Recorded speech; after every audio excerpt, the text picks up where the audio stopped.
ইতিহাস সাক্ষী, জানেন তো, এমনটাই হয়, এমনটাই হয়। বিশ্বজোড়া স্বৈরতন্ত্র, একনায়কতন্ত্র, পরিবারতন্ত্রের যে ইতিহাস, তাতে ঠিক এমনটাই হয়। আজকে দুপুর দুপুর যখন এই এত কাণ্ড করে 5-6 মাস যাবৎ এসআইআর পর্ব চলবার পর চূড়ান্ত ভোটার তালিকার প্রথম অংশটা যখন আজকে বেরোচ্ছে, তখন ঠিক এমনটাই ভাবছিলাম। কেন ভাবছিলাম, সেই প্রসঙ্গে আজকে আসব। নমস্কার, মানুষের ভাষায় আপনাদের সকলকে স্বাগত। আমি প্রবীর রায়চৌধুরী আপনাদের সাথে। কেন বলছিলাম এমনটাই হয়? হয়তো দেরি হয়, কিন্তু পাপের ঘোড়া যখন পূর্ণ হয়ে যায়, তখন ধর্মের কল বাতাসে ঠিক এইভাবেই নড়ে। প্রকৃতি, মানুষ যতই যা কিছু করুক না কেন, প্রকৃতি যেমন তার নিজের খেয়ালে তাকে শিক্ষা দেয়। আমরা নিকট অতীতে সেগুলো যেমন বারবার করে বিভিন্ন জায়গায় দেখেছি। বিভিন্ন পাহাড় পর্বত, সমুদ্রের ধার বিভিন্ন অবৈধ নির্মাণে যখন ভরে উঠেছে, তখন প্রকৃতি কখনো হরকাবান, কখনো প্রবল ঝড় সাইক্লোন, কখনো সুনামির মাধ্যম দিয়ে আবার জায়গাটাকে সমান করে দিয়েছে প্রকৃতির নিজের খেয়ালে। তার ওপর খবরদারি খাটে না। কাজে জগতের একটা নিয়ম আছে, সেই নিয়ম কানুনটার মধ্যে দিয়ে চলতে হয়। কিন্তু স্বৈরাচারী একনায়কতন্ত্রের যে বসে থাকেন যিনি, পরিবারতন্ত্রেই যার অন্ধবিশ্বাস, তারা এই সমস্ত ভুলে যান। ভুলে গিয়ে মনে করেন এই গোটা পৃথিবীটা এবার আমার নিয়মে চলবে। যদি মিথোলজিতে চলে যান, ধর্মগ্রন্থ পৌরাণিক কাহিনীতে চলে যান, মহিষাসুর থেকে শুরু করে এদিকে রাবণ, এদিকে চলে আসুন দুর্যোধন, ধৃতরাষ্ট্র, এই সব, আর হালে আধুনিক যুগের ইতিহাসে হিটলার, মুসলিনি, স্তালিন, চাউসেস্কু, আরো নিকটে শ্রীলঙ্কার রাজাপক্ষে আর নেপালের শাসক, আরো আরো প্রচুর আছে। কিন্তু এগুলো একেবারে খুব জলজল করছে উদাহরণ হিসেবে। এরাও মনে করেছিল যে এই গোটা ব্রহ্মাণ্ডটা এবার আমার নিয়মে চলবে, আশপাশের দেশ টেশ সব আমার নিয়মে চলবে, আমি যা বলবো তাই হবে। আইন আমি বানাবো, আইন, আইন আবার কিসের, আমি আইন বানাবো, আমার নিয়মে আমার প্রজাকুল শাসিত হবে। কিন্তু কি মজা দেখুন, কেউ নেই। কালের নিয়মে, কালের অন্ধকারে তারা তলিয়ে গেছে এবং পৃথিবী বিখ্যাত নিন্দিত ব্যক্তি হিসেবে, নিন্দিত শাসন ব্যবস্থা হিসেবে, কলঙ্কিত শাসন ব্যবস্থা হিসেবে চিহ্নিত হয়ে আছে, যার ফলবশত তাদের নাম উচ্চারণ করতেও মানুষ আজকাল ঘৃণাবোধ করে, ঘেন্না পায়। অত্যাচারের একটা সীমা থাকে, পাপের ঘোড়া, পাপ করবারও একটা সীমা থাকে, যাকে বলা হয় সাধারণ কথায় যে পাপের ঘোড়া পূর্ণ হয়ে ওঠা। এই যেন ঠিক সেরকম। কাজেই একটা কথা ভাবছিলাম, একটা মিথ তৈরি হয়ে যাচ্ছিল এক্ষেত্রে, যে একজন নেত্রী তিনি যা খুশি তাই করতে পারেন, যা খুশি তাই বলতে পারেন, যেভাবে খুশি মানুষকে চালাতে পারেন, যখন খুশি যে কোনো মানুষের উপর যা খুশি করতে পারেন, এবং তার নিজস্ব তৈরি করা পরিকাঠামো, নিজস্ব তৈরি করা যে তার যে ভক্তকুল, যেটা প্রত্যেক স্বৈরাচারী শাসকের বা একনায়কতন্ত্রের একটা খুব বড় ধর্ম, এই তার অনুগত শ্রেণীকে খুব খুশি করে রেখে দেওয়া, আরো তোল্লাই দেওয়া, এটা কিন্তু প্রত্যেকের ধর্ম। এবং তাদের দ্বারা সমাজকে শোষণ করে, লুণ্ঠন করে, এদের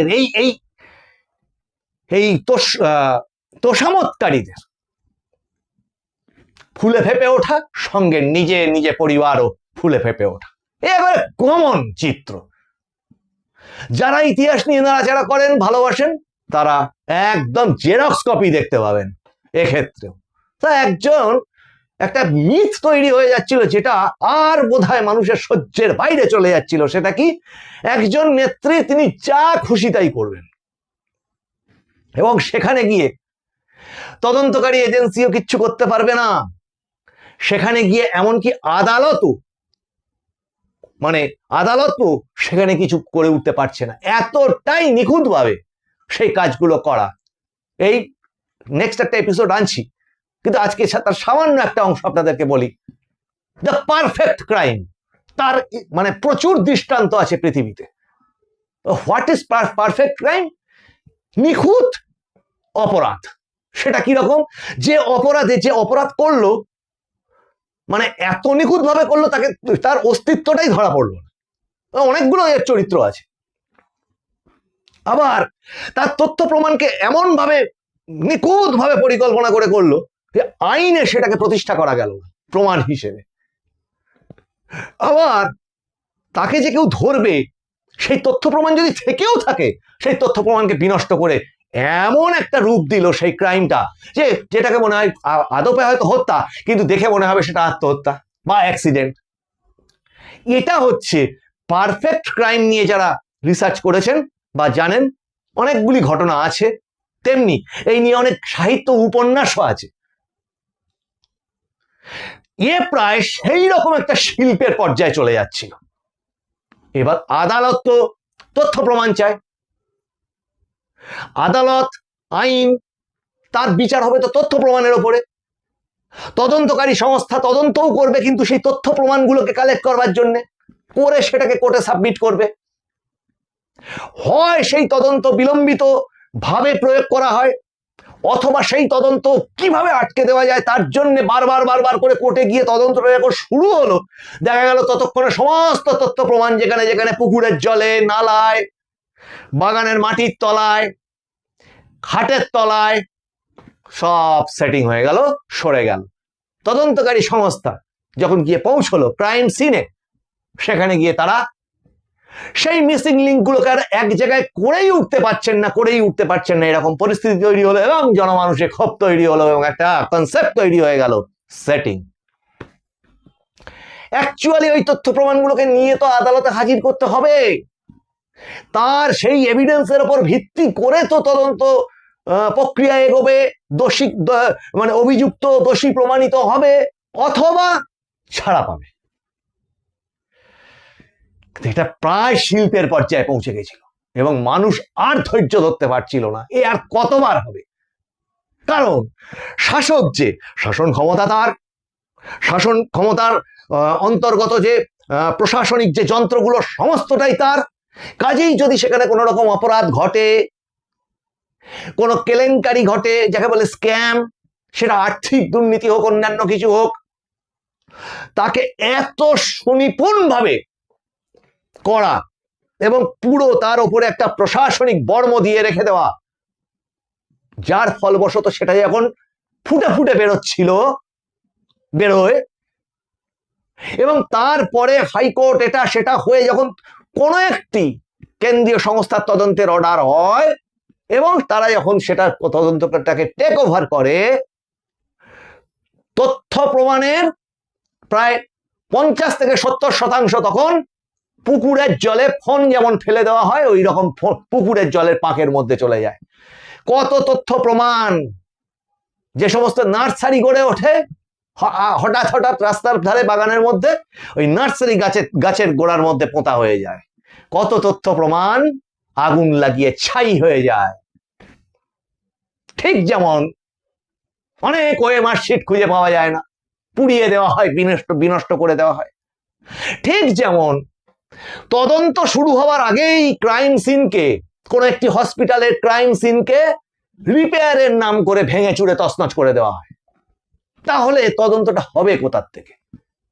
কাজেই একটা মিথ তৈরি হয়ে যাচ্ছিল যে এই মানুষটা বোধহয় প্রায় সর্বগ্রাসী, শক্তিশালী হয়ে উঠতে চলেছে, একে বোধহয় কোনোভাবেই আর কবজা করা যাবে না। এই নেত্রীকে, ইনি বোধহয় মানে এমন একটা ক্ষমতার অধিকারিনী যাকে কোনোভাবেই এ আইনের বাইরে তাবৎ সমস্ত সংস্থা, নেতা, সাধারণ জনগণ, এই পারফেক্ট ক্রাইমের কিন্তু এটাও আর একটা ধর্ম, জানেন তো, সবাই বুঝতে পারছে অপরাধ হয়েছে, কিন্তু অপরাধীকে, অনেকে হয়তো বুঝতেও পারছেন যে ওই অপরাধী, কিন্তু অপরাধীকে ধরার মতো তথ্য প্রমাণ ওই পারফেক্ট ক্রাইমের ক্ষেত্রেও কিন্তু থাকে না। এটা প্রায় সেই পর্যায়ে চলে যাচ্ছিল। সেই ধারণায় সমূলে আঘাত পড়ল, গুঁড়ো গুঁড়ো হয়ে যেতে চলছে। এইবার একটার পর একটা স্তম্ভ ভেঙে পড়ছে, কারণ তাসের ঘরে এই রকম সাম্রাজ্য, তলার একটা তাস যদি খসে পড়ে তাহলে পুরোটাই এক চোটে ভেঙে পড়ে, আর অবশিষ্ট থাকে না কিছু। যতই কল্পলোকে সেই শাসক বাস করুক না কেন, পতন তার অনিবার্য হয়ে দাঁড়ায়। আজকের এসআইআর এর এই লিস্ট বেরোনো এটা প্রমাণ করলো, হাজার হাজার বাধা দেওয়া সত্ত্বেও কিছুতেই করতে দেব না। মানে এই প্রেতাত্মারা এসে ভোট দিক, এই ডুপ্লিকেট ভোটাররা ভোট দিক, এটাই হচ্ছে ভোট সম্পদ হয়ে দাঁড়িয়েছিল। এবং আগামীতেও আরো 60 লক্ষ সন্দেহের তালিকায় আছে, কি হবে কে জানে। তার মধ্যে শুদ্ধ থাকতেও পারে, অশুদ্ধ থাকতেও পারে, ইতিহাস ভবিষ্যৎ জানাবে সেটা। কিন্তু এই ধারণায় একটা বড় আঘাত পড়লো যে ইয়েস, হাজার চেষ্টা করেও বন্ধ করতে পারলেন না উনি, সেটা হলো। এবং এসআইআর এর তালিকা বেরোলো, ওনার সর্বস্ব দিয়ে উনি চেষ্টা করেছিলেন দলীয়ভাবে সব দিক থেকে, পারলেন না আটকাতে। এবং তার সাথে আর একটা ঘটনা ঘটে গেল। কি ঘটে গেল? যারা এবার বাদ পড়লো তারাই হয়ে যাবে কিন্তু এই শাসকের গলার কাঁটা। আমরা শরদিন্দু বন্দ্যোপাধ্যায়, বিখ্যাত সাহিত্যিক, তাঁর লেখা উপন্যাস সজারুর কাঁটা পড়েছি। আমরা বিখ্যাত সাহিত্যিক নারায়ণ সান্যালের কাঁটায় কাঁটায় সিরিজ পড়েছি। সেই জন্য কাঁটা কথাটা বড্ড মনে পড়ে যাচ্ছে। পথের কাঁটা পড়েছি শরদিন্দু বন্দ্যোপাধ্যায়ের। তা এই পথের কাঁটা এবার এই সেই সম্পদ, ভোট সম্পদরা, জালি ভুয়ো ভোট সম্পদরা এবার কিন্তু এই শাসকের কলার ধরবে। রূপক অর্থে বলছি, বাস্তব অর্থে যেন না হয়। ঈশ্বর করুক, সেরকম পরিস্থিতি আমরা কেউ চাই না। গণতন্ত্র এবং সংবিধানের প্রতি অনুগত মানুষ আমরা, এবং প্রত্যেকের কাছে শান্তির আবেদন জানিয়ে যাচ্ছি এই তালিকা বেরোনোর আগের থেকে, মানুষের ভাষার পক্ষ থেকে, যে সমাজ শান্তিপূর্ণ হোক, ভোটের পরিবেশ ফিরে আসুক, মানুষের বাঁচার পরিবেশ ফিরে আসুক, এবং মানুষ যে কোনো দলকে ভোট দিক, কিন্তু অন্তত ভোটের বুথ পর্যন্ত গিয়ে সে ভোটটা দিক, যাকে খুশি ভোট দিক। সেই পরিবেশ কি ছিল? এখন এই প্রেতাত্মারা নেমে আসতেন, নেমে এসে ভোট দিয়ে যেতেন। আজকে তারা নেই। তাহলে কাদের বাঁচানোর চেষ্টা করছিলেন? এত পয়সা খরচা করে, এত উকিল ঠিক করে, সুপ্রিম কোর্ট পর্যন্ত পৌঁছে গিয়ে ছোটাছুটি করে, এই কাল পর্যন্ত সুপ্রিম কোর্টে হিয়ারিং করে কাদের বাঁচানোর চেষ্টা করছিলেন? প্রেতাত্মাদের, যাদের দেহাবসান ঘটেছে, যারা পরম লোকে শান্তিতে থাকুন, তাদের আর নেমে এসে ভোট দিতে হবে না।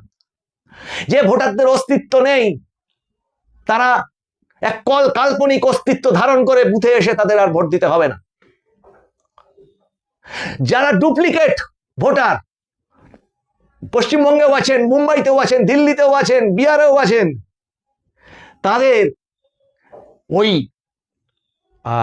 শিয়ালের কুমির ছানা দেখানোর মতো করে বিভিন্ন বুথে গিয়ে আর ভোট দিতে হবে না। তাহলে আপনারা তো এদেরকে বাঁচানোর চেষ্টা করছিলেন। তার মানে এদেরকে আর ভোট দিতে হবে না। যিনি জন্মাননি তার আগে তার বার্থ সার্টিফিকেট তৈরি হয়ে গেছে। এদেরকে আর ভোট দিতে হবে না যে একজন বাবার 200 জন সন্তান ভোটার হয়ে বসে আছে। কাজেই এটা সাধারণ নাগরিক হিসেবে এক পরম স্বস্তির দিন।